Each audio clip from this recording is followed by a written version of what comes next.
Omambo Loseke, vous avez écrit un livre intitulé Droit à la santé, contrat médical et couverture santé universelle. Alors, nous sommes intéressés de savoir comment se conçoit et comment est exécutée la politique sanitaire de la République démocratique du Congo. Bonjour messieurs. Eh bien, la politique sanitaire du pays est conçue par le président de la République en concertation avec le Premier ministre. Comme vous savez, le président de la République est élu sur base d'un programme d'action gouvernemental qu'il a présenté au peuple. Le peuple l'a approuvé, l'a élu, c'est-à-dire lui a donné mandat d'exécuter son programme gouvernemental, et dans ce programme, il y a la santé. Le président de la République élu confectionne un programme, une politique nationale dans la santé avec le Premier ministre, et le Premier ministre va avec son gouvernement auprès de l'Assemblée nationale pour présenter sa politique, et l'Assemblée nationale approuve cette politique, l'investit, c'est-à-dire lui donne l'autorisation de mettre en œuvre la politique sanitaire du pays. Lorsque la politique est approuvée, le gouvernement investit, on charge le ministre de la Santé de pouvoir mettre en œuvre. Et au niveau provincial, sur base de la politique globale du pays en matière sanitaire, le gouverneur de province se fait élire et va présenter son programme d'action à l'Assemblée provinciale qu'il approuve et l'investit. Et lui, à son tour, charge le ministre de la Santé provincial d'exécuter la politique du gouvernement provincial en matière sanitaire. Ça, c'est au niveau de la définition de la politique, c'est-à-dire de la vision sanitaire du pays.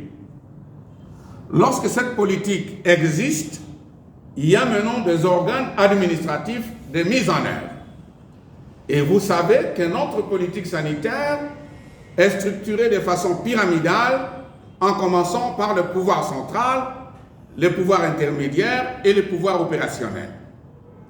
Au niveau central, vous avez le ministre national de la Santé, qui est à la fois une autorité politique et une autorité administrative.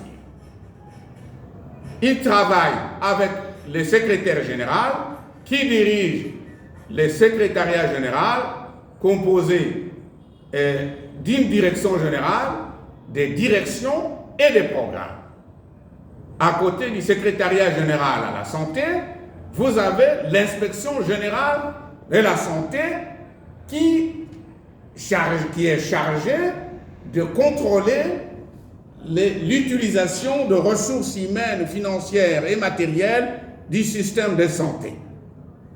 À côté de ces autorités, viennent s'ajouter aujourd'hui les organes, ou si vous voulez, les établissements de facilitation de la couverture santé universelle. Il y en a plusieurs, mais je cite ici au passage le Fonds de promotion de la santé, qui est un organe parafiscal qui génère de ressources, qui absorbe des ressources données par le partenaire, le gouvernement et d'autres mécanismes.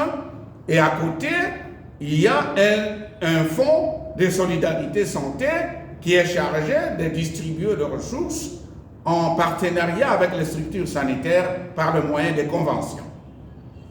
Justement, pour appliquer la politique du président de la République sur la couverture santé universelle dans son volet opérationnel, la gratuité de l'accouchement et des soins aux nouveau-nés. Ça, c'est le niveau central. Au niveau provincial, vous avez les gouverneurs, les ministres provinciaux de la santé et la division provinciale de la santé, ainsi que l'inspection provinciale de la santé, auxquels s'ajoutent des coordinations de programmes et, si vous voulez, de ces établissements qui viennent de naître, qui accompagnent la couverture santé universelle. Et au niveau opérationnel, vous avez les zones de santé, qui est une unité opérationnelle qui travaille donc il y a le bureau central de la zone de santé avec les aires de santé et qui travaille avec les hôpitaux généraux de référence, hein, et puis les centres de santé, ainsi de suite. Donc, l'article 47 de la Constitution qui pose le principe que tout Congolais a droit à la santé et à la sécurité alimentaire, la loi élabore des principes généraux sur la santé et la sécurité alimentaire pour donner effet à cette disposition constitutionnelle. Maintenant, la loi a prévu des mécanismes que je venais de citer pour que la population puisse accéder aux soins de santé, et n'est-ce pas, en commençant par les activités